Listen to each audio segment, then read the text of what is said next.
Anda di siang hari ini. Kembali berjumpa bersama dengan saya Ningrum yang menemani Good News Family tentunya kali ini dalam program Hidup Sehat bersama dengan Rumah Sakit Panti Wilasa Dr. Cipto Semarang.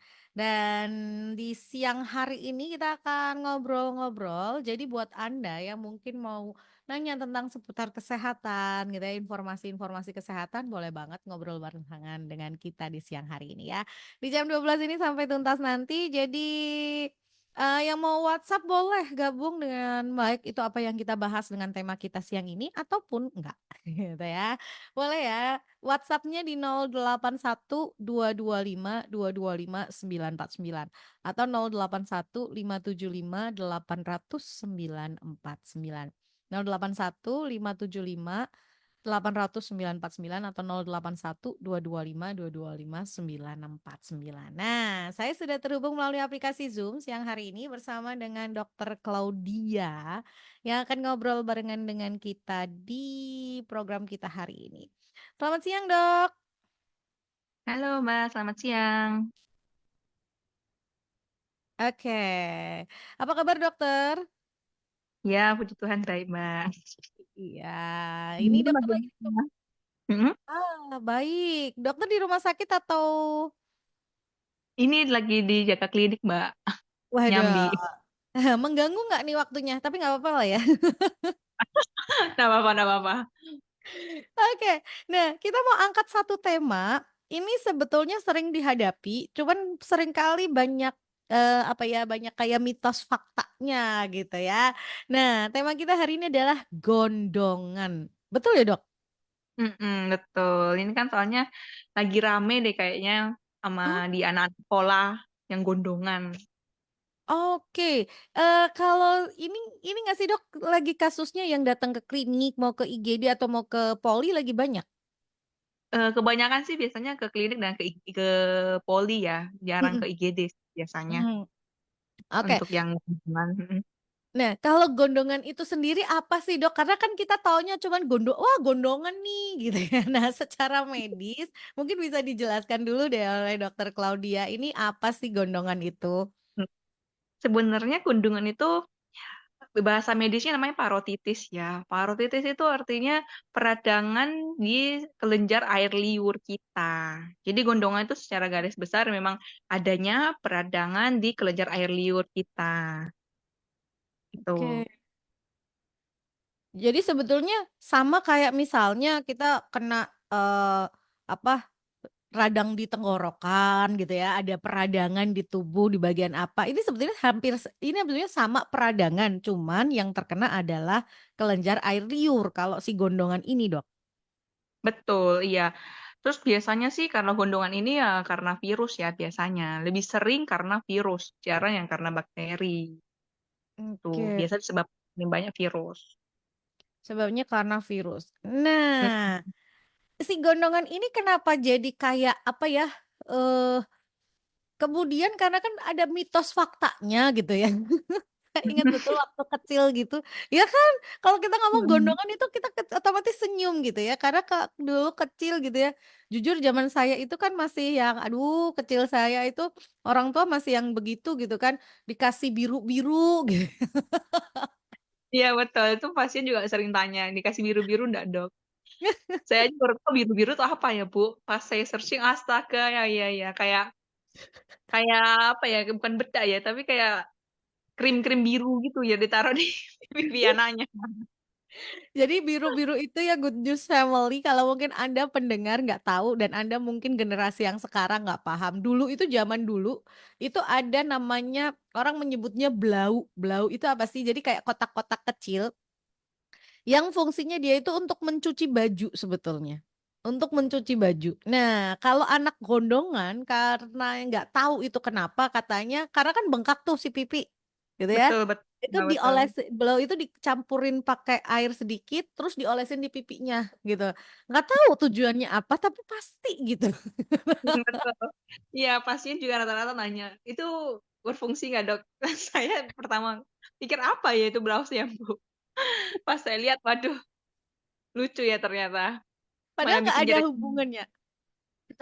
iya, sebenarnya nggak ada hubungan sih dengan pemberian blaus-blaus itu dengan mengurangi dari gejalanya itu nggak ada sih, Mbak. Oke. Nah, sekarang si parotitis ini atau gondongan ini, gejala umumnya seperti apa sih, Dok? Gejala umum itu paling sering ya, paling kentara lah, paling ketahuan itu pasti bengkak di pipi. Ya Mmm, karena kita kan kelenjar air liur kita tuh ada di kanan dan di kiri deket pipi bawah, di deket rahang gitu. mhm, Terus kemudian dia tuh biasanya paling gampang itu terasa awal-awal tuh terasa nyeri, sakit, belum bengkak biasanya. Terus mhm, kemudian 2 3 hari kemudian baru muncul bengkak, bisa di satu pipi atau bisa di kedua pipinya, bahkan bisa sampai ke bawah telinga tuh mhm, bengkaknya. Itu paling sering dan paling gampang ya kita lihat. Terus pasti yang kedua apa, anaknya itu pasti, susah untuk makan karena ya nyeri kan, jadi untuk buka mhm, mulut itu sakit, untuk bicara pun juga sakit biasanya, mhm, gitu. Terus biasanya kadang-kadang ada orang, ada anak-anak yang disertai dengan apa, dengan demam. Nah, mmm, karena susah makan, susah buka mulut, otomatis badannya apa, badannya pasti jadi lemes, jadi pusing, gitu. mhm, Karena biasanya bengkaknya sampai ke depan-depan telinga, mungkin kadang-kadang ada yang merasa nyeri di telinga juga itu bisa. Tapi yang paling gampang sih pasti ya bengkak, pasti kelihatan lah, kok anaknya bukanya buka banget nih yang kanan apa pipi kanan apa kirinya, gitu. mhm. Nah, si gondongan ini karena penyebabnya virus, dia itu menular kah, Dok? Betul sekali, itu gondongan itu menular ya. Makanya Mhm, sering kita temuin itu, orang tuanya bilangin, "Oh iya kemarin temennya ada yang gondongan," atau enggak, tetangganya ada yang gondongan. Itu tuh menular lewat biasanya kan anak-anak tuh di sekolah main-main ya biasanya. mhm, Itu lewat dari percikan-percikan air liur, itu masuk mmm, ke pernafasan itu bisa. Jadi kayak misalnya anak-anak kan kadang ada yang bersin, ada yang batuk, terus mhm, mungkin main-main segala macem. Terus misalnya mengkontaminasi, salah satu barangnya aja nih ya anak-anak, terus anak kita nggak sengaja pegang barangnya orang yang barang yang terkontaminasi itu juga bisa mhm. jadi sumber penularannya. Oh iya, anak kecil itu kan kadang suka gigit-gigit pensil, apa-apa gitu ya. Terus Betul, kan kayak gitu. Kayak gitu itu apalagi kalau misalnya gigit-gigit tangan, terus dia tangannya nyentuh apa, pegang tangan iya, temennya. heeh, paling sering kan habis main-main bareng ya. Misalnya Mhm, dia gosok hidung aja atau misalnya habis pegang-pegang apa, terus, mhm, salaman sama temennya atau enggak main-main sama temennya, saling pegang-pegang, nah itu bisa bikin nular. Dan mhm, kebanyakan memang gundukan ini pada anak-anak ya, lebih seringnya didapatkan pada anak-anak. oke. Nah si gondongan ini karena dia virus, dia sebetulnya pada prinsipnya kayak penyakit virus lain nggak sih, Dok? Dalam artian kayak self limiting disease gitu, dalam artian bisa sembuh dengan sendirinya atau memang harus ada, intervensi pengobatan? Betul, karena dia virus memang, ini sih bisa self limiting ya, cuman karena bisa sembuh sendiri tapi kan dalam proses penyembuhannya itu kan banyak gejala yang ditimbulkan, misalnya anaknya kan nyeri, Mhm, panas, itu mhm, kan nggak mungkin dibiarin seperti itu. Mau mhm, nggak mau tetap harus ada penanganan, seperti bisa dikasih obat penurun panas mungkin, terus mungkin, dengan memodifikasi makanan-makanannya yang supaya nggak terlalu, mhm. eee, apa, keras dan lain-lain. Pas Yang paling penting sebenarnya sih memang karena virus itu istirahat deh yang penting, oh. istirahat cukup. Istirahat yang cukup. Nah, masa dari penularan sampai kemudian timbul gejala itu biasanya berapa hari, Dok? Biasanya sekitar 1, 3, 4 harian Mmm, muncul mhm, gejalanya. Setelah maksudnya terpapar temennya, "Oh mhm, iya temennya ada kemarin." Misalnya 2, 3 hari kemudian biasanya ada muncul gejala sedikit tuh, mhm, pipinya apa, mulutnya kok udah mulai sakit ya. mhm. Nah terus nanti muncul lama-lama kan yang namanya virus kan pertama masuk kan nggak langsung banyak, Iya, pastinya sedikit dulu. Nanti kemudian baru dia berkembang biak lama-lama baru menjadi, pas virusnya sudah menjadi banyak, barulah timbul gejala yang, itu bengkak yang besar itu. oke. Nah, si gondongan ini, nggak tahu mitos atau fakta, Dok. Ada yang menyebutkan bahwa kalau udah pernah terkena sekali, ya udah dia udah nggak akan kena lagi si gondongan ini. Ini mitos atau fakta sih, Dok? Sebenarnya itu nggak bisa dikatakan eh fakta ya, soalnya Mhm. anak-anak yang kena gondongan bisa kena lagi sebenarnya. Kan namanya kan Mmm. kena virus. Mmm, Jadi kalau misalnya eh, kita lagi kecapean, anaknya lagi kecapean, makannya mhm kurang baik, terus mhm. lagi imunnya lagi ngedrop, terus kena dengan misalnya ada yang sekitarnya banyak yang terpapar dengan banyak yang kena gondongan ini, ya bisa juga aja kena kembali. Mhm mhm. Jadi bukan bukan satu penyakit yang kalau udah kena terus nggak bisa kena lagi, seperti itu ya, Dok, ya? Iya, Mhm. Ini nih, mitos faktanya tuh begitu ya. Jadi si gondongan ini bukan dicegah, bukan disembuhkan dengan belau itu tadi, tapi karena memang sebetulnya dia self limiting disease. Persoalannya kalau timbul pada anak-anak yang masih kecil, dia akan sangat tidak nyaman karena kan betul. bengkak gitu ya. Hmm, Terus dia setelah bengkak itu buat minum susah, buat makan susah, buat ngunyah susah gitu ya, dan karena ini infeksi seringkali mungkin disertai dengan demam. Jadi betul. kemudian si anak ini akan merasa nggak enak. Atau mungkin gini ya, kalau dulu sempat saya ngobrol dengan siapa, logikanya adalah karena anak malu ada biru-birunya terus dia istirahat di rumah gitu katanya gitu. Iya juga sih. Oh, saya malah pikirnya, saya kan nggak pernah coba ya, Mbak, nggak pernah ini juga sih. Heeh. Apa jangan-jangan itu blaus itu dingin ya? Enggak ya? Rasanya Mmm, kalau ada sensasi dingin, sensasi min-minnya enggak ya? enggak ya enggak ya Enggak Dok, ya? itu tuh kan buat suci. Saya pikir apa karena ada sensasi dingin atau min-minnya jadi, eee, ibu-ibu Mengurangi tuh nanya heeh, mengurangi sakitnya, nyerinya itu, bengkaknya itu loh, aku pikir. I Apa see. mungkin ada itu ya, tapi saya juga kurang tahu ya, karena saya nggak tahu, nggak pernah iya, nggak pernah lihat dan pakai soalnya. Nah, iya sih. Dok, kalau kalau gondongan ini, biasanya itu terjadi pada satu sisi atau otomatis 2 sisi ini terkena infeksi bersamaan sih, Dok? Biasanya salah satu dulu. Bisa Mmm, juga kalau imunnya bagus, itu cuma terkena satu, tapi kalau memang dia parah, mhm. virusnya banyak, bisa kena dua-duanya itu bisa. Ya, Oh, bahkan kadang-kadang ada yang satu dulu ya, sudah selesai, satu sudah selesai sekitar, sudah selesai 1, 2 hari, muncul lagi di sebelahnya. mhm, Ah, itu juga ada kayak gitu. Jadi bisa kena dua-duanya atau bisa salah satunya, itu bisa. mhm mhm. Oke. Nah, kalau sudah terkena si gondongan ini gitu ya, oke gejalanya ke situ, terus udah, "Oh iya ini si gondongan nih," gitu ya.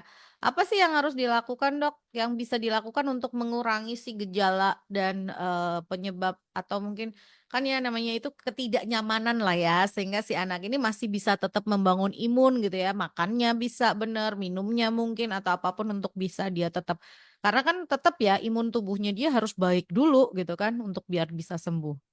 Mhm, betul betul. Yang paling penting memang dari gondongan itu imun sih, imun. Jadi yang pertama mungkin, karena ini menular otomatis anak tersebut harus istirahat dulu di rumah. Selain untuk mencegah penularan, ya bisa istirahat untuk, meningkatkan imun ya, satu. Mhm Karena apalagi kan dia penularan paling tinggi-tinggi itu kalau bisa itu di rumah itu sekitar 4, 5 hari lah, karena mmm, biasanya itu masih menular ya. mhm Terus kemudian banyak minum air putih. Kenapa? Karena kalau itu kan dia menyerang kelenjar air liur ya, biasanya sih rasanya nggak kering tenggorokannya, tuh. mhm Terus kemudian ya makanannya, kita lihat makanannya kalau bisa jangan yang terlalu keras-keras, misalnya kayak apa, kadang-kadang ada yang kasih makan mie, kan anak-anak kan suka makan mie, itu kan mhm, juga butuh, tenaga lebih ya untuk untuk mengunyahnya, ngunyah, mhm gitu. Kalau bisa jangan yang keras-keras, bakso itu bisa dihindarin dulu. Makanannya nggak perlu bubur, kalau anaknya nggak suka bubur, nah kan bisa nasi tim atau nasi mhm dikasih kuah, jadinya nggak terlalu seret, nggak mhm terlalu banyak effort untuk, mengunyah gitu. mhm Terus kemudian kalau memang dia sangat nyeri, bengkak, merah, boleh mhm dikompres dengan air dingin atau dikompres dengan es batu sedikit-sedikit di bagian, pipi-pipinya gitu. Terus yang paling penting sih sebenarnya, bisa dicegah sih dengan vaksin biasanya.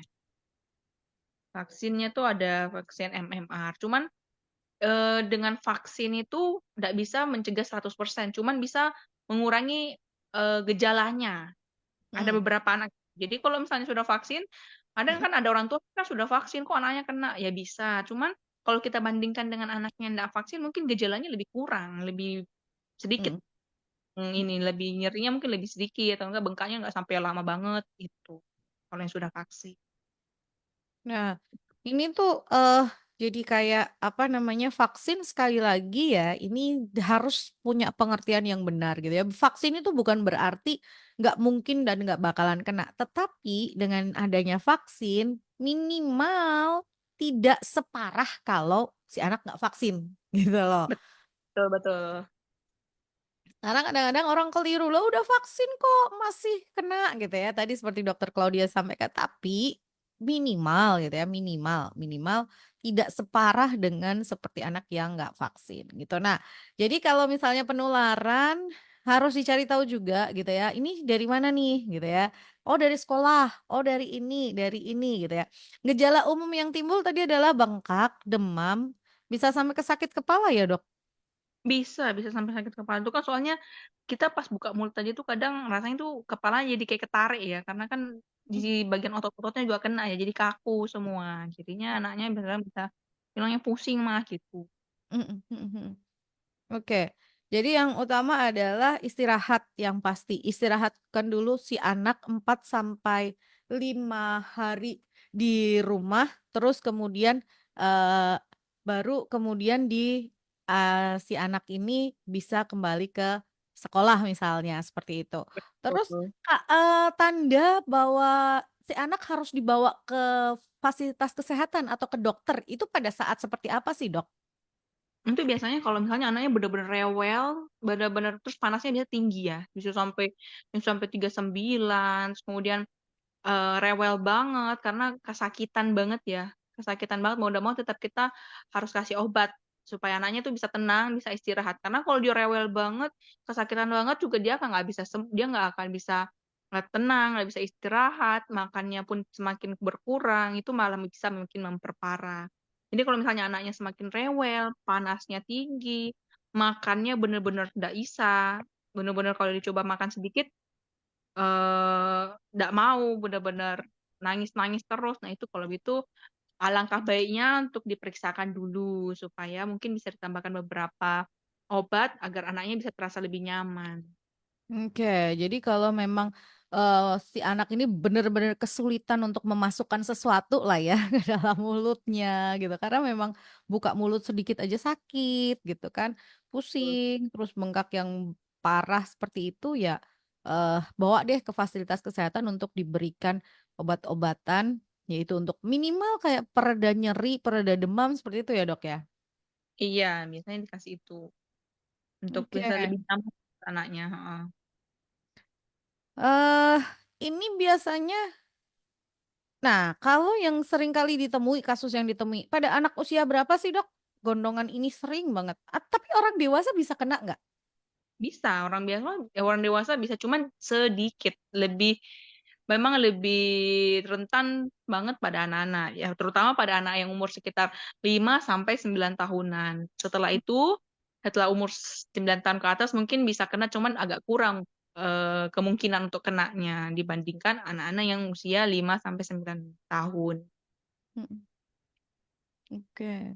Ini sempat, searching ada yang bilang, "Iya musim," gitu ya, penyakit kok musim gitu ya, tapi memang mungkin lah ya karena tadi sih, prosesnya adalah si penyakit ini dia, menular sana, menular sini, menular menular menular seperti itu, kemudian jadi akhirnya kasusnya menjadi lebih banyak kan?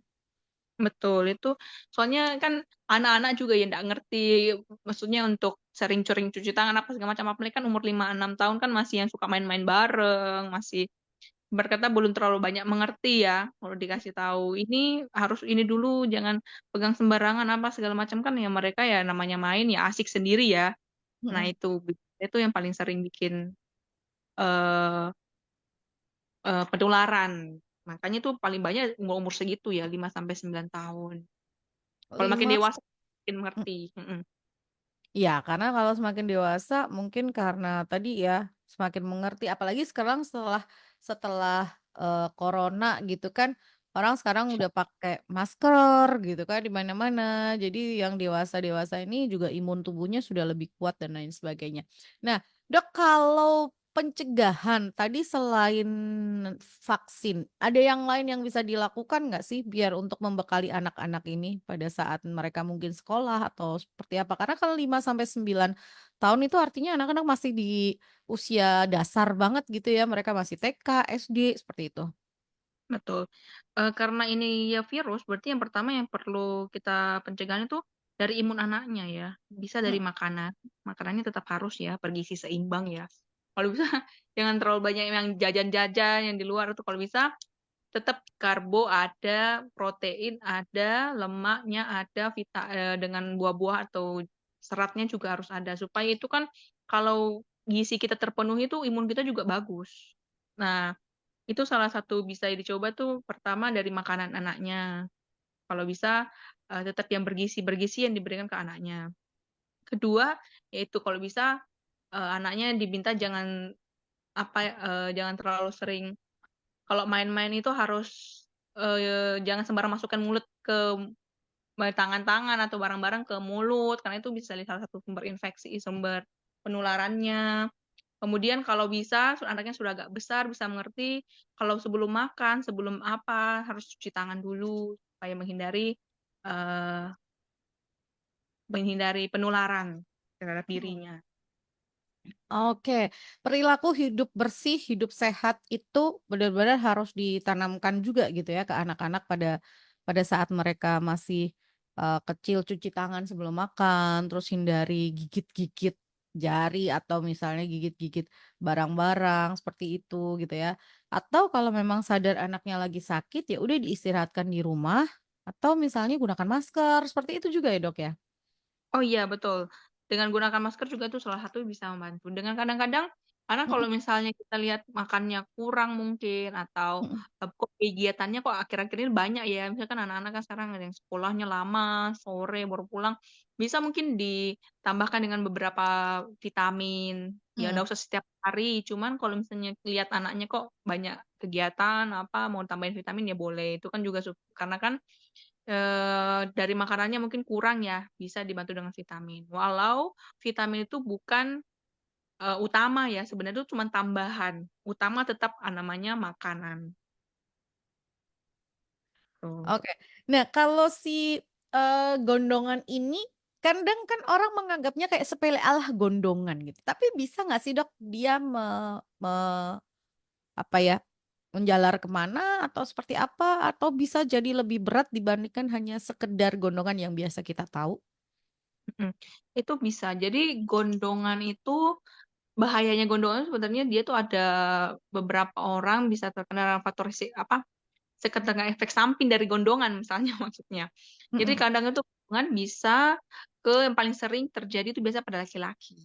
Pada mhm. laki-laki biasanya di bagian buah sakarnya atau testisnya itu bisa ya meradang di sebelah sana. Jadi virusnya bisa menyerang ke sana, ke area buah sakar atau testisnya, kemudian menyebabkan peradangan di sana.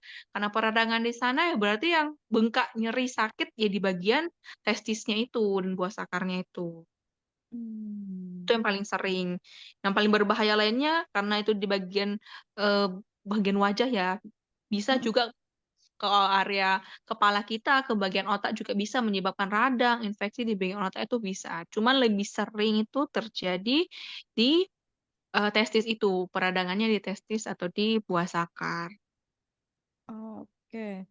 Jadi jangan dianggap sepele juga gitu ya, Dok?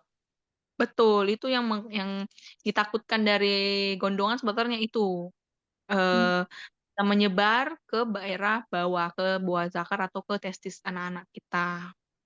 Apalagi kalau anak cowok ini harus tetap waspada gitu ya.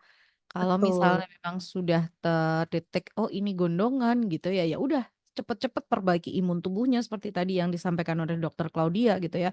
Imun tubuhnya istirahatkan yang pasti gitu ya, harus istirahat benar-benar kurangi kegiatannya. Beratnya kayak anak-anak itu dipaksa benar-benar harus istirahat, terus minum. air putih, Mmm, makanan isinya juga harus dijaga, seperti itu ya, Dok, ya? iya betul. Oke. Karena kan kadang-kadang orang hanya menyepelekan, "Alah gondongan," gitu ya, hanya seperti Iya, itu, gitu. karena kan biasanya apa ya, karena dia self limiting juga mungkin ya, jadi kayak, "Alah nanti juga hilang sendiri," gitu. Karena kan Mhm. cuma didiamin berapa hari, nanti juga kempes sendiri, yang penting anaknya nggak serewel itu, nggak situ kan biasanya orang tua masih agak sedikit ini ya, tidak Mhm. sewaspada itu, kecuali anaknya memang bener-bener merengek sana sini ya mungkin baru dia, memeriksakan biasanya. Cuman kalau biasanya anak-anaknya masih tenang, masih kayak nyerinya masih ketahan lah gitu, masih ada makan, minum, biasanya kan orang tuanya, "Ya udah nggak apa-apa lah, paling juga hilang sendiri." Mhm. Iya.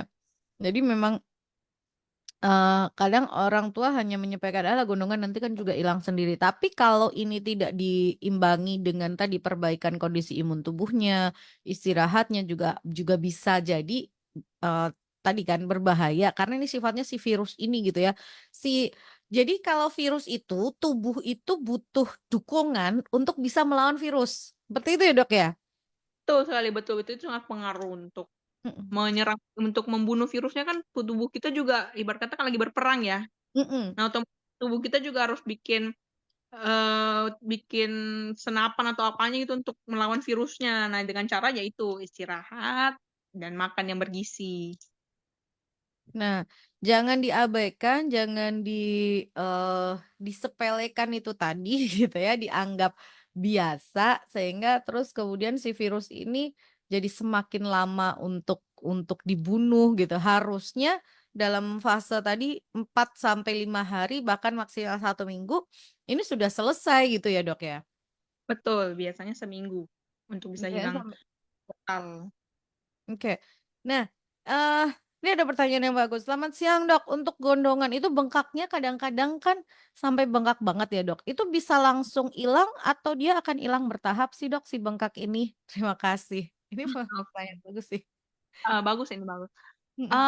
Pasti bengkaknya akan hilang perlahan ya, sama kayak gejala-gejalanya itu ndak bisa langsung hilang semua tuh ndak. Jadi mungkin bertahap, kayak pertama kan pasti nyeri, lama-lama nyerinya hilang. Setelah nyerinya hilang, pipinya perlahan-lahan baru kempes. Jadi ndak mungkin biasanya pipi itu paling agak lama ya hilangnya, yang paling sering mungkin paling cepat mungkin biasanya tuh nyerinya sudah mulai berkurang, anaknya sudah bisa makan, ya itu kan berarti imunnya sudah semakin bagus imunnya, terus, virusnya semakin banyak yang dikalahkan, perlahan-lahan akhirnya mengempes dan kecil. Jadi ndak bisa dalam 4, 5 hari tiba-tiba langsung kempes gitu, ndak bisa. Jadi paling yang kelihatan itu nyerinya dulu sih, nyerinya hilang, kemudian nanti perlahan-lahan kempes kempes kempes, baru kembali ke titik normal. Mmm. Jadi memang, perlahan-lahan akan kempes kempes kempes. Nah, itu kan memang nyeri banget gitu ya si gondongan itu, pipinya kan nyeri dan nyerinya itu kayak kayak gimana ya kalau ngegambarinnya dia kan karena bengkaknya bisa sampai ke depan telinga, kadang-kadang telinganya bisa sakit, kalau bengkaknya sampai ke bawah sini kadang-kadang lehernya itu juga terasa sakit ya kan, Dok? Karena kan ketarik gitu ya rasanya? Itu otot-ototnya jadinya kan ketarik semua ya, jadinya Mhm, mhm, aku mau buka pun itu rasanya ketarik semua, jadi pengennya tuh kayak mingkem aja rasanya. mhm. Kayaknya tuh kayak mingem, tapi harus diusahakan gimana caranya makanan dan minuman itu bisa masuk. Betul. Nah, makanya kadang-kadang saya bilang ya, kalau misalnya anak-anak itu mau minum yang agak sedikit dingin itu nggak apa-apa lah, oke, nggak masalah. Karena Mmm, kan lagi aman ya. Itu mhm, kalau biasanya kalau kita minum dingin tuh lebih rasanya kayak lebih menyamarkan rasa sakitnya gitu. Jadi saya bilang, "Ya sudah nggak apa-apa, bolehlah diminumin air dingin, tapi jangan yang air dingin yang biasa beli es teh di luar tuh kan es batunya banyak banget. Jangan seperti itu juga. Ya semi-semi dingin lah, tapi jangan yang terlalu juga, nanti malah ke radang." iya betul. Iya, memang kadang-kadang buat anak-anak memang kalau misalnya yang dingin itu mungkin lebih lebih lebih enak gitu ya. Jadi bisalah kalau misalnya mungkin agak sedikit dingin gitu ya, nggak apa-apa. Atau kasih makanan yang benar-benar full isi kalorinya gitu ya, tapi yang misalnya sifatnya agak sedikit dingin gitu kan, yang penting anaknya mau gitu ya. Terus Betul. salah satu tipsnya jangan usahakan jangan yang ngunyah terlalu banyak, karena untuk Ih, ngunyah sendiri dianya agak sedikit males. betul, untuk buka mulut aja kita pikir ya susah ya, apalagi mau disuruh ngunyah berapa kali, terutama biasanya kadang-kadang tuh bakso, waduh itu kan itu kan keras banget ya. Kita nggak sakit aja kadang-kadang anak-anak tuh punyanya pakai effort gitu ya. Betul Bagaimana kalau betul. ngasih makanan yang keras-keras itu ya jangan, ya lembut-lembut aja, sup-sup Lembut-lembut boleh. aja. Apa, misalnya kayak model-model makanan daging yang dicincang terus ditim gitu-gitu ya, Oh dikukus, iya, iya, telur gitu ya, telur iya, yang dikukus gitu-gitu itu model-model yang bisa ditelen dengan baik gitu ya. Atau mungkin betul. anak-anak itu suka kayak misalnya puding gitu ya, puding tapi kita bikin Mmm. sendiri dengan full ada telurnya misalnya, full dengan susu dan lain sebagainya campur di situ, anak-anak kan suka gitu kan. Nah ya itu juga jadi salah satu ide sih, itu kan satu Mhm. dingin, 2 Mhm. kalau langsung ditelan, itu lagi kan Betul. juga gizinya banyak ya langsung kalau kita Mhm. bikin sendiri. Itu juga salah satu, ide masakan untuk orang tua yang mungkin anaknya lagi kena gendongan. Tapi yang pasti kalau misalnya ini terjadi pada anak-anak, apalagi kalau anak-anak yang di bawah 5 tahun gitu ya, yang masih masih kecil banget gitu, yang pasti sih stok sabar kali ya. Iya untuk orang tuanya memang harus lebih sabar, apalagi yang 5, Mhm. 6 tahun aja tuh rasanya sudah aduh gimana ya, apalagi anak yang di bawah 5 tahun yang belum bisa ngomong, belum bisa tahu bagaimana, wah pasti rewelnya minta ampun. Oke, Memang tapi ini pertanyaan juga Dok, kalau misalnya ada salah satu anggota keluarga yang kena, ini perlu nggak sih untuk kayak, ya kalau dulu kita ngomongin waktu wabah gitu ya, kayak semacam isolasi sendiri gitu di rumah, dalam artian ya bukan bukan terus kemudian terasingkan gitu ya, tapi misalnya gimana sih caranya biar ini nggak terus kemudian seisi rumah bisa kena, karena kan ini memang virus yang nyebarnya cepet banget gitu, Dok. betul.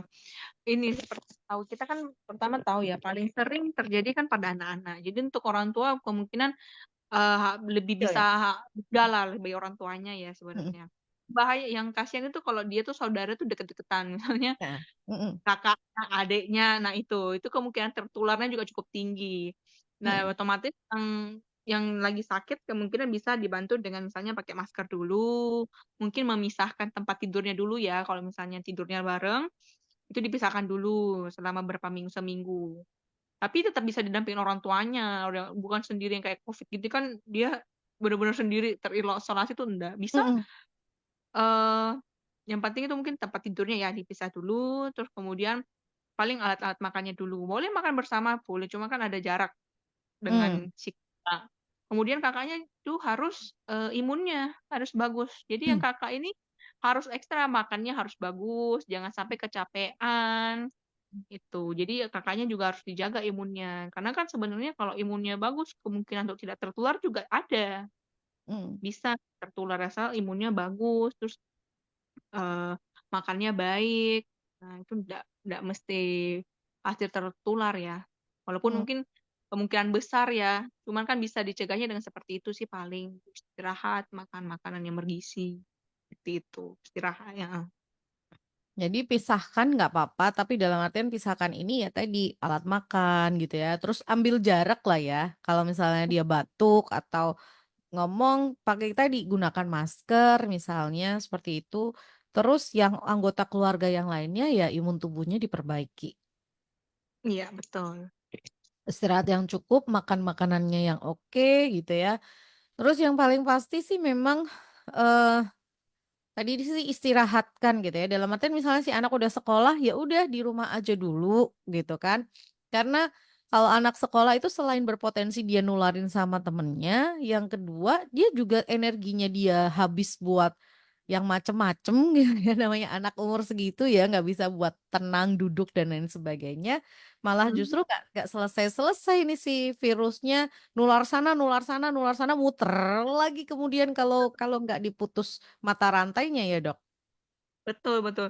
Biasanya kayak gitu ya, habis Mhm, kena seminggu lagi kok "Dok, kayak gini lagi." Waduh, berarti anaknya kecapean lagi mungkin, terus teman-teman di sekolahnya kan mungkin dia sudah sembuh, tapi teman-teman di sekolahnya kan masih masih ada yang, Kena. bergejala tinggi ya, masih yang kena, virus-virusnya masih banyak, ya pasti kita tetap akan kalah ya, karena kan virusnya mungkin lebih banyak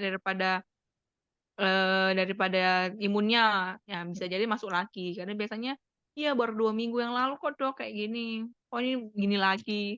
Itu mungkin karena dia juga kecapean ya. Mhm. Kecapean terus, teman-temannya di sekolah mungkin dia satu sendiri, temennya ada yang 4, 5 orang yang kena, itu kan tetap sama, tetap bisa menularkan lagi.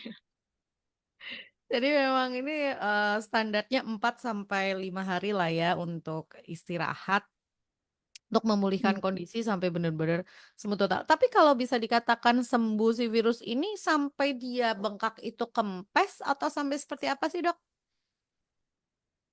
kalau virusnya sih sebenarnya tuh kan matinya apa, mulai berkurangnya tuh sekitar 4 harian lah, 4, 5 harian Mmm, tuh berkurang. Tapi sampai kempes banget tuh kemungkinan sih 1 minggu ya, sampai 7, 8 mhm, hari lah baru bener-bener bisa pulih kembali lagi seperti biasa gitu. Makanya kalau bisa itu di rumahnya tuh sekitar 5 harian gitu, karena kan virus-virusnya tuh masih banyaknya di situ. Nanti setelah itu baru berkurang, mungkin sekitar 4 hari, 3, 4 hari mhm, mulai berkurang virusnya. Karena kan pasti tetap imun kita dari awal masuk sebenarnya sudah bekerja sih, untuk membasmi virus di dalam badan kita. Cuma kan biasanya imun kita baru mau naik, tapi baru mau memperbanyak diri, tapi virusnya sudah banyak duluan nih, karena kan dia sudah di dalam duluan daripada itu. mhm. Kemudian sih sekitar 3, 4 hari lah, kemudian virusnya mulai dihajar, diturunin sedikit-sedikit, nah tuh mungkin 3, 4 hari. Oke, berarti sampai kemudian sekitar 3 4 sampai 5 hari itu sampai nggak nyeri gitu ya? Ya. Nyerinya sih kadang-kadang mungkin kalau, eee, Mhm. mulai berkurang sekitar situ juga ya, 3, 4 Mmm, harian mhm, biasanya. betul. Biasanya di Ya kalau 7, mhm? 8 hari itu tinggal bengkaknya aja yang nampak. Jadi orang ngelihatnya masih bengkaknya masih ada, tapi dianya sendiri sudah tidak terlalu merasakan nyeri yang seperti pada Betul, hari-hari awal gitu ya. mhm, Oke. betul. Nah, sekarang pertanyaan tentang vaksin. Vaksin MMR ini kan sebetulnya kalau untuk anak usia 1 sampai 2 tahun itu kan memang masuk ke vaksin wajib ya, Dok, ya? Mhm, betul. Vaksin wajib yang harus diterima oleh anak-anak gitu ya, anak-anak balita, anak-anak usia 0 sampai 2 tahun. Nah, pertanyaan saya, si vaksin ini harus di-booster ulang nggak sih? Pas sampai di usia berapa dia harus di-booster ulang? Karena kan ini salah satu pencegahan untuk, terkena penyakit gondongan ini, Dok. Mhm. Biasanya sih, memang itu di usia 5 tahun lagi, di usia Mmm, 5 tahun dinilai. Karena kan seperti tadi yang saya bilang paling banyak usia 5 sampai, 9 9. tahun itu ya. Mhm. Jadi sebenarnya di atas 9 tahun nggak mungkin sudah tidak terlalu perlu, karena mungkin sudah imunnya sudah ada ya, terbentuk dari antibodinya juga sudah ada. Karena kan Oh. mungkin dari yang 2 tahun itu, biasanya sih MMR itu sampai 5 tahun lah. 5 tahun vaksin MMR, kemudian setelah itu sudah tidak diperlukan lagi sih biasanya. Oke. Karena Oh, itu ini yang seringkali dipakai juga buat, bulan imunisasi anak sekolah itu ya, kadang-kadang diberikan, MMR itu ya, gitu ya. Betul ya, Dok, ya? betul. Karena kan sebenarnya virusnya itu termasuk keluarga dengan cacar dan lain-lain. Ini Mhm, virus dari si gondongan ini. Dia termasuk satu satu, satu keluarga lah dengan virus-virus cacar dan lain-lain itu. mhm, mhm. Makanya biasanya tetap dikasihnya pas booster itu, pas di bulan imunisasi sekalian dikasih biasanya, umur 5 Iya, tahun lah. betul. Kadang-kadang suka ada kan ya, ini ada imunisasi buat anak sekolah gitu ya, yang usia kadang-kadang yang kelas 1, 2, 3 gitu ya, imunisasinya apa nih, bergantian. Kadang MMR ini kalau kemarin yang lagi digunakan itu DT.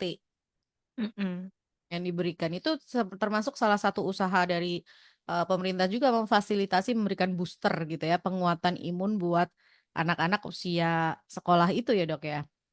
betul, karena kan ya, apa, seperti itu, Kalau Mhm anak sekolah ya nanti kan kalau sudah besar kan mungkin imunnya juga sudah semakin kuat ya, dari mhm. imunnya sendiri sudah terbentuk, antibodinya juga sudah ada. Jadi makanya diberikannya pada usia-usia segitu, karena memang prevalensinya paling banyak usia-usia segitu, 5 sampai 9 tahunan. Oke. Tapi sekali lagi ya, vaksinasi ini bukan mencegah 100% terus kemudian dia jadi kebal dan nggak kena, tapi dia bisa masih kena, dia bisa pasti bisa tertular. Cuman gejalanya tidak separah kalau dia tidak menerima vaksin. Betul sekali, itu yang harus benar harus diperhatikan, kadang-kadang orang tuanya sudah ini ya, mungkin karena anaknya sudah rewel, terus udah ini, jadi kadang emosian, jadi, "Ini kok sudah kayak gini ya, tapi masih kena." Aduh, oh iya memang seperti itu, memang chance untuk kenanya juga tetap ada, tapi kan, Mhm gejalanya tidak separah itu, nggak sampai yang bener-bener, bengkaknya sampai besar sekali, mhm merah banget tuh kadang enggak, paling kadang cuma bengkaknya sedikit, terus mhm. mungkin, demamnya juga nggak sampai tinggi banget, sampai 40, sampai 39, itu biasanya udah kayak gitu. Paling karena rasanya demam itu karena juga kan badannya, virusnya lagi banyak ya, terus makannya juga jadi kurang, minumnya juga jadi kurang, itu bisa memperparah jadi panasnya. Iya. Atau tidak membuat si virus ini jadi terlalu banyak yang bisa sampai menyebar dan menyerang ke tempat yang lain gitu ya, Dok, ya? Wah, ya itu bener, itu supaya mencegah juga jadi virusnya nggak sampai yang kayak tadi saya bilang ya, ke efek Mhm sampingnya tuh bisa sampai ke, testisnya yang terinfeksi, bisa sampai ke kepala, ke otak, itu cara mencegahnya juga dengan vaksin sih sebenarnya. Nah, ini, penting untuk diingatnya adalah seperti itu. Jadi, sekali lagi, vaksin wajib itu kalau memang ya kalau vaksin wajib itu kan gratis sebetulnya ya untuk anak usia 0 sampai 2 tahun itu, terus kemudian kalau ada, bulan imunisasi anak sekolah itu di sekolah-sekolah itu kan juga free. Jadi kalau bisa, ya udahlah dilakukan aja gitu ya, Dok, ya? Betul, itu kan juga yang dilakukan itu kan pemerintah untuk kesehatan kita semua ya, Ya, bukan karena ada apa-apanya, itu kan supaya supaya generasi berikutnya kan sehat, jadi mhm, nggak setengah mati gitu, anaknya juga kasihan kan kalau misalnya ada beberapa orang kalau misalnya anti-anti vaksin kan tuh kasihan ke anaknya sih sebenarnya ya, iya nanti malah betul. lebih parah dan lain-lain.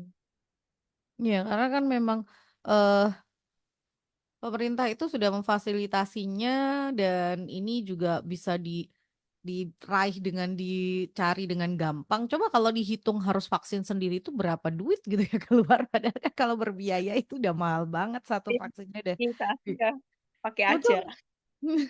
Nah, kalau ada fasilitas yang free dan itu sudah disediakan, ya udah dipakai aja, semuanya demi kebaikan si anak juga kok, kembali lagi. Coba bayangin si anak harus ngerasain sakit 4 sampai 5 hari dengan panas yang cukup tinggi. Belum kalau udah panas tinggi, kalau si anak punya prevalensi sampai ke kejang gitu, aduh udah kitanya orang tua itu juga udah mikirnya udah gimana gitu ya. Heeh, itu kan itu yang bikin panik sih itu ya biasanya. Karena kan Mhm, panasnya, terus pusingnya tuh anaknya kan nangis terus sampai suaranya ya sudah ndak mhm, ada, makannya ndak mau, minumnya ndak mau, kita kan harus berbuat apa kan bingung ya, orang mhm, tuanya kadang panik jadinya. betul. Jadi kalau memang bisa, apa diusahakan untuk dicegah, lebih baik dicegah. Tadi ya, tetap imun tubuh buat si anak itu penting dan perlu. Oke, ini ada pertanyaan yang bagus sekali sih, Dok.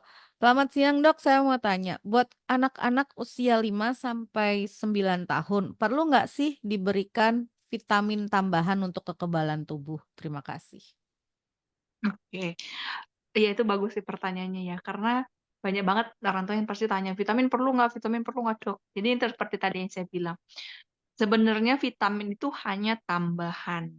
Yang Hmm, utama itu paling penting adalah dari makanan, ya. hmm, Makanannya tetap harus beragam. Jangan cuma nasi, telur, tapi bisa ditambah dengan, seratnya harus ada juga. hmm. Buah-buahan juga harus ditambahkan. Anaknya ndak suka, buah apel, dicobain lagi buah apa, buah anggur mungkin, coba apa, buah naga mungkin karena kan merah, mungkin menarik perhatian anaknya, boleh dicoba. Jadi, mikro makronutriennya tetap harus terpenuhi. Nah, Hmm. vitamin itu hanya untuk sebagai tambahan, semisal misalnya kayak, aduh kegiatan anaknya lagi banyak, karena kegiatannya banyak mungkin makannya jadi berkurang, nggak Mmm, sempat makan, di sekolahnya pulangnya sudah sore, siangnya kan mungkin makannya jajan di luar, mhm, apa-apa, terus, banyak ekstrakurikuler tambahan, mau ujian segala macam, boleh ditambahkan vitamin, mmm, silahkan, tapi tidak wajib. mmm, Kecuali beberapa case-case tertentu, misalnya kayak tadi, kayak, wah si teman-teman sekolahnya lagi banyak yang sakit, mungkin ada adiknya di rumah yang mungkin lagi sakit, untuk mau, menambahkan vitamin ke Kakaknya juga itu boleh. Tidak mmm, mesti setiap hari diberikan, di beberapa, waktu-waktu tertentu itu boleh diberikan, nggak mesti harus vitamin tuh tiap hari ya diminum tuh nggak mesti. Kadang kalau misalnya anaknya ngedrop, lagi sakit, ditambahkan vitamin mau ditambahkan vitamin ke anaknya boleh, itu kan namanya tambahan. Karena mungkin karena lagi sakit makannya pasti kan iya, makannya berkurang, anaknya pasti semakin milih-milih makannya, nggak mau makan inilah, nggak mau makan itulah, semakin susah. Jadi boleh ditambahkan vitamin. Tapi perlu diingat bahwa vitamin hanya sebagai tambahan, yang bagus tetap dari makanan beneran makanan gitu, dari nasinya, dari proteinnya, dari seratnya, dari lemak, dan dari, buah-buahan juga. Yang paling penting juga air minumnya harus banyak. nah.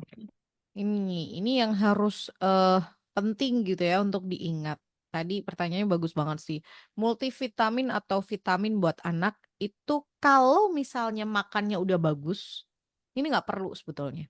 Tapi Mhm. kalau memang dibutuhkan tadi seperti Dokter Claudia, ya nggak apa-apa ditambahin. Jadi jangan yang ada kan yang anti banget, tapi ada yang enggak juga gitu ya. Jadi ini kita harus fleksibel juga lah lihat. Kadang karena anak-anak itu kadang-kadang memang ada masa-masanya dia nggak mau makan misalnya. Ya entah karena apapun lah alasan mereka gitu kan.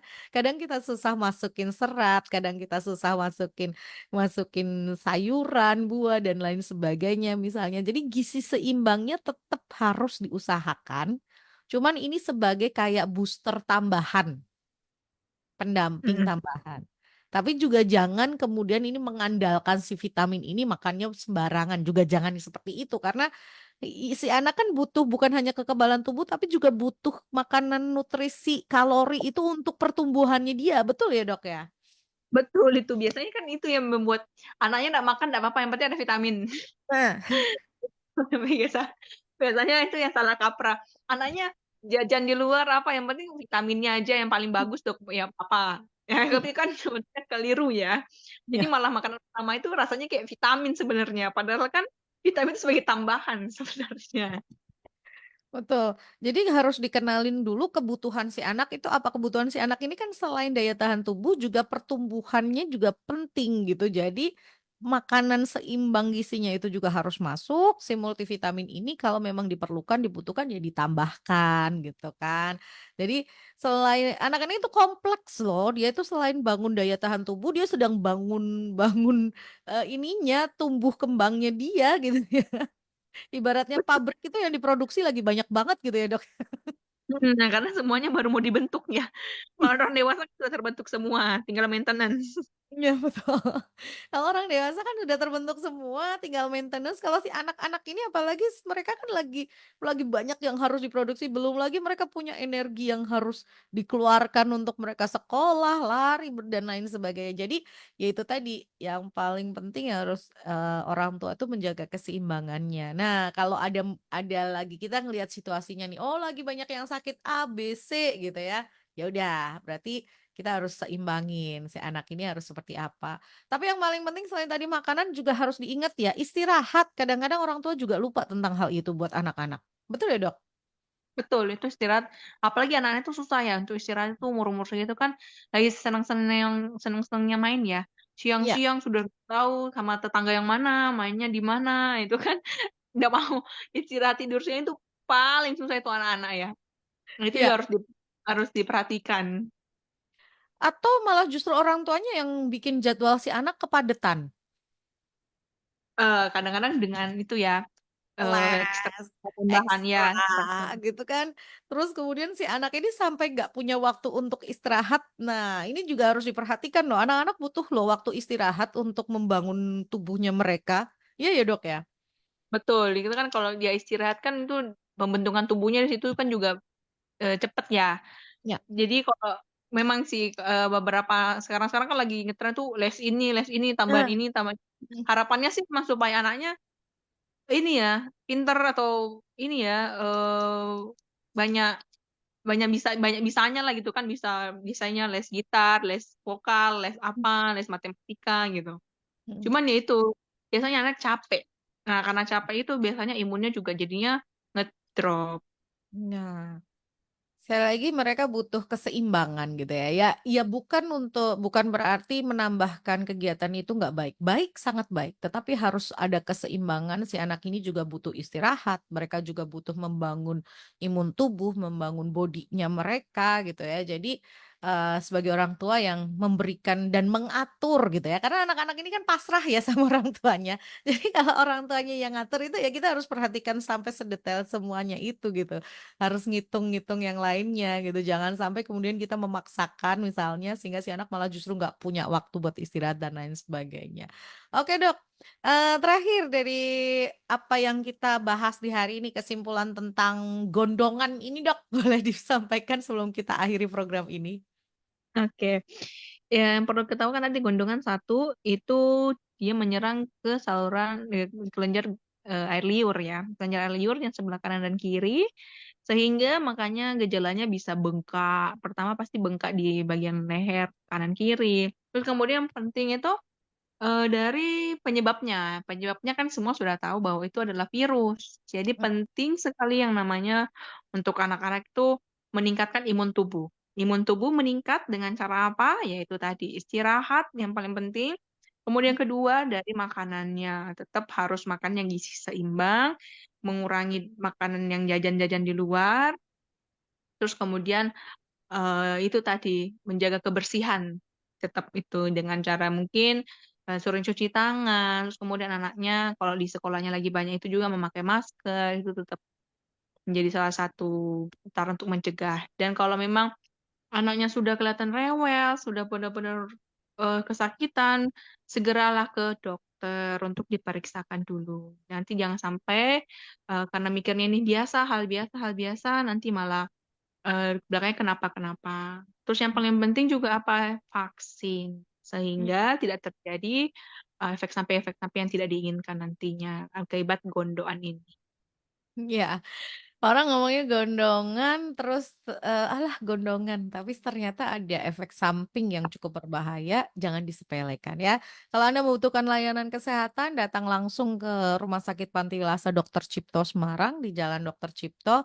Anda bisa, periksa ada poli umum yang tersedia, atau misalnya langsung ke dokter spesialis, pilihan dokter spesialis juga cukup lengkap. Anda bisa lihat jadwalnya di Instagramnya Rumah Sakit Pantiwilasa Dr. Cipto Semarang. Di sana ada tersedia, jadwal dokter yang praktek. Juga nomor telepon yang bisa Anda hubungin untuk mencari tahu juga tentang layanan dari Rumah Sakit Pantiwilasa Dr. Cipto Semarang. Dokter Claudia terima kasih ya buat siang ini. Iya, terima kasih juga ya Mbak Ningrum dan semuanya. Terima kasih. Ya, sampai jumpa Dok, terima kasih saya sudah ambil waktunya di siang hari ini. Iya, sama-sama terima kasih ya Mbak ya. Ya, Semoga sampai berguna jumpa untuk Dok. semua ya. Ya, siap. Ini sangat bermanfaat buat semuanya. Sampai jumpa. Terima kasih buat Anda, Good News Family, buat hari ini. Berharap apa yang dihadirkan boleh menjadi berkat buat setiap Anda ya. Sampai jumpa.